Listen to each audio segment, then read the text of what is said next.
Pada Juli 2025, Presiden Prabowo Subianto melakukan langkah yang membuat geger dunia. Di tengah ketegangan global antara Barat dan Timur, ia justru menjalin aliansi dengan Presiden Vladimir Putin dari Rusia.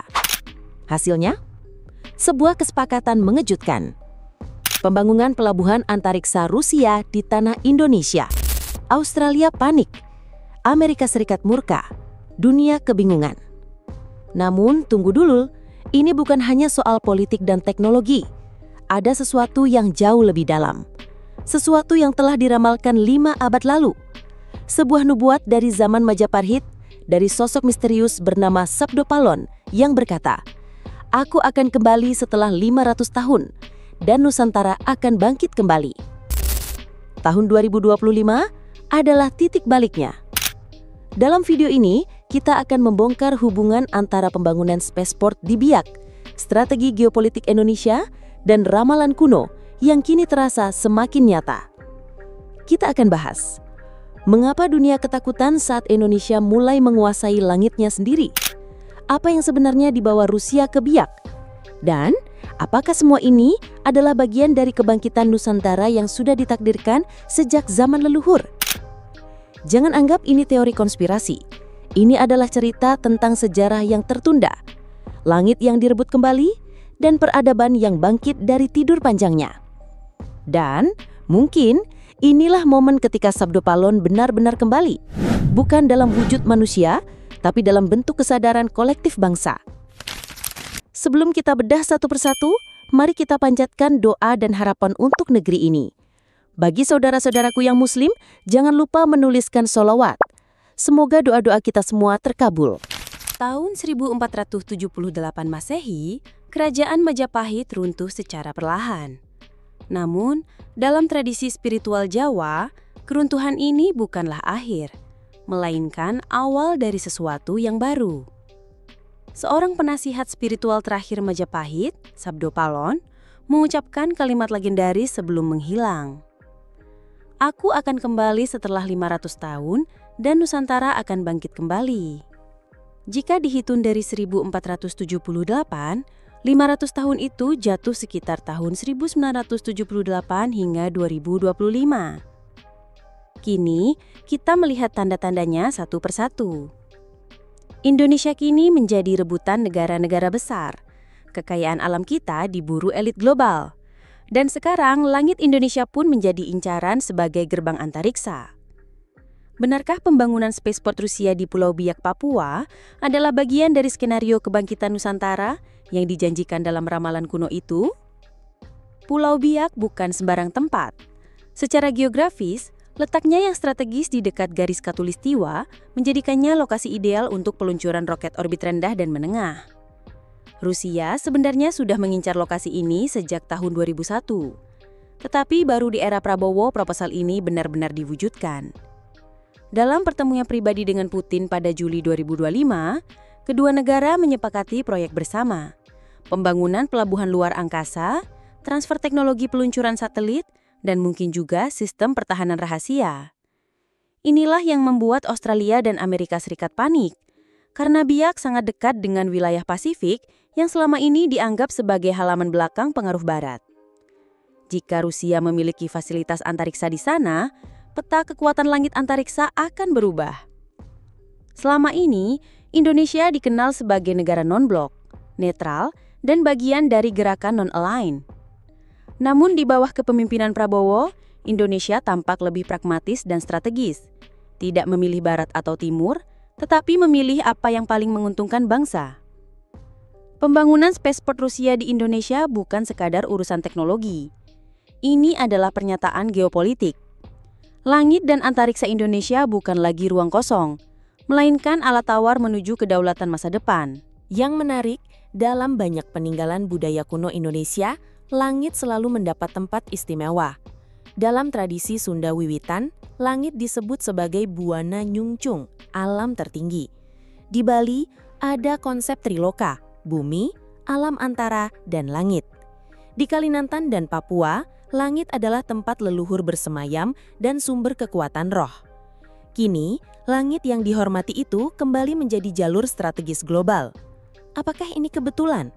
Atau, seperti kata para peramal dunia, langit Nusantara adalah pintu awal kembalinya kejayaan bangsa yang hilang? Pada tahun 2013, Universitas Harvard mengungkap dalam sebuah penelitian sosial budaya bahwa Indonesia adalah peradaban tua yang kehilangan narasi keemasannya akibat penjajahan sejarah dan modernisasi Barat. Pada tahun 2024, peneliti dari Jerman mengaitkan struktur megalitik Gunung Padang, pengetahuan langit dari tradisi Baduy dan Toraja, serta jejak-jejak astronomi kuno yang setara dengan peradaban Maya dan Mesir. Kesimpulan mereka, peradaban besar dunia kemungkinan berakar dari tanah Sunda, tetapi narasinya ditutupi oleh sejarah modern. Kini, Indonesia bukan hanya bangkit di bumi, tetapi juga mulai menguasai langit dan antariksa. Bukankah ini bentuk nyata dari kebangkitan yang dijanjikan Sabdo Palon?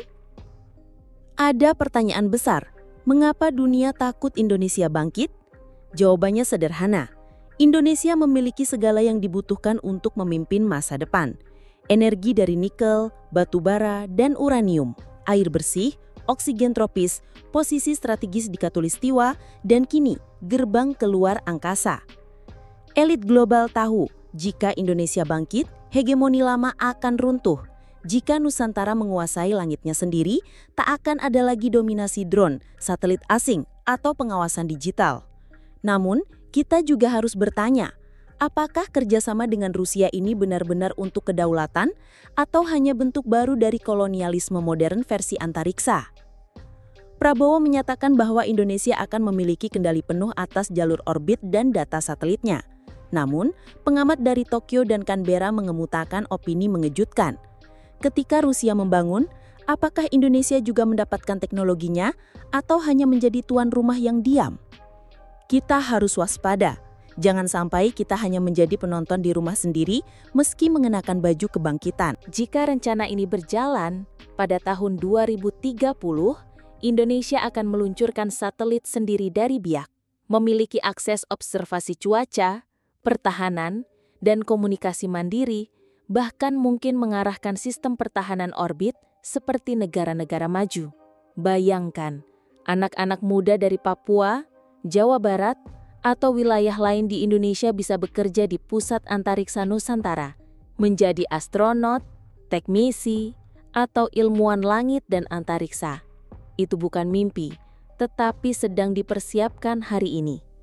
Ramalan Sabdo Palon bukan tentang seseorang yang kembali hidup, melainkan tentang kesadaran kolektif Nusantara yang bangkit dari tidur panjang.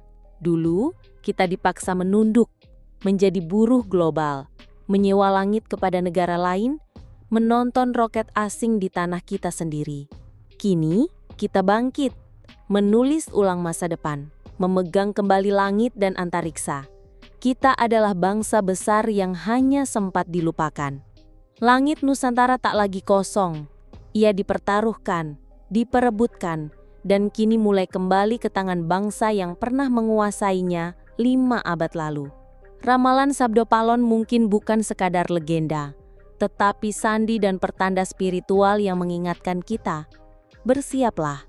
Kebangkitan Nusantara telah dimulai, dan itu dimulai dari langit dan antariksa Indonesia. Saudara-saudara sebangsa dan setanah air, apa yang telah kita dengar, telaah dan renungkan hari ini bukanlah sekadar berita tentang kerjasama antar negara, bukan pula sekadar manuver geopolitik antara timur dan barat. Ini adalah narasi besar, narasi kebangkitan Nusantara yang telah lama tertidur, dan kini mulai menggeliat dari ujung timur Indonesia, Pulau Biak. Langkah Presiden Prabowo Subianto dalam menggandeng Rusia membangun spaceport di Biak bukan hanya keputusan politik.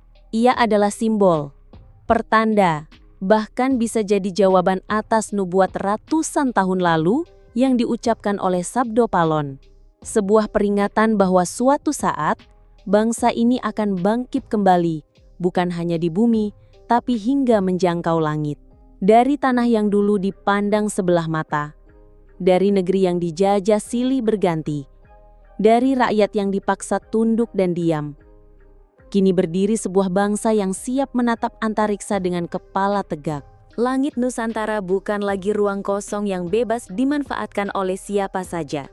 Kini, Ia menjadi simbol harga diri, martabat, dan arah baru bagi generasi penerus. Seperti yang diajarkan dalam nilai-nilai luhur nenek moyang kita, langit adalah tempat suci, tempat para leluhur bersemayam, tempat doa dikirim, dan tempat harapan digantungkan. Maka, ketika hari ini Indonesia mulai menguasai langitnya sendiri, itu artinya kita sedang mengembalikan apa yang dulu pernah hilang. Kita sedang merebut kembali kedaulatan, bukan hanya secara fisik, tapi juga secara spiritual, kultural, dan peradaban. Namun, perlu diingat, setiap kebangkitan besar selalu diiringi dengan ujian besar pula. Dunia tidak akan tinggal diam melihat Indonesia berdiri mandiri.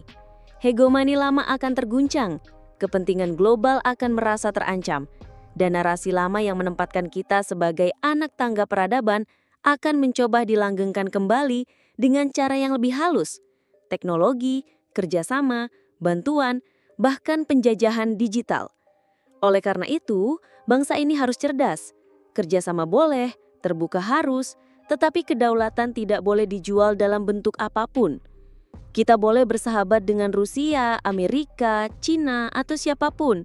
Tapi jangan pernah lupa bahwa langit Nusantara adalah milik rakyat Indonesia, bukan alat tukar dalam diplomasi global. Kita boleh membangun pelabuhan antariksa, tapi pastikan bahwa anak-anak bangsa ikut membangunnya, memimpinnya, dan mewarisinya. Kita boleh belajar dari luar negeri, tetapi jangan sampai kehilangan jati diri. Karena seperti yang diingatkan oleh para leluhur, bangsa yang besar bukan yang paling kuat, tetapi yang paling tahu siapa dirinya.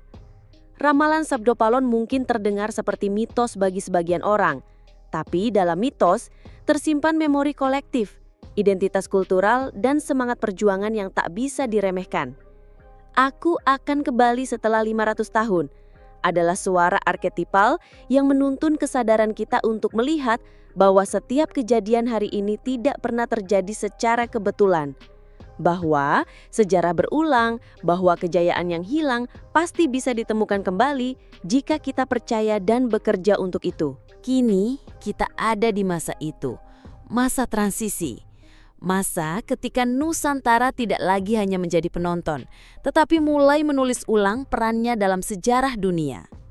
Kita bukan lagi bangsa yang dikasihani atau didikte, tetapi bangsa yang mampu berdialog sejajar, bahkan menentukan arah.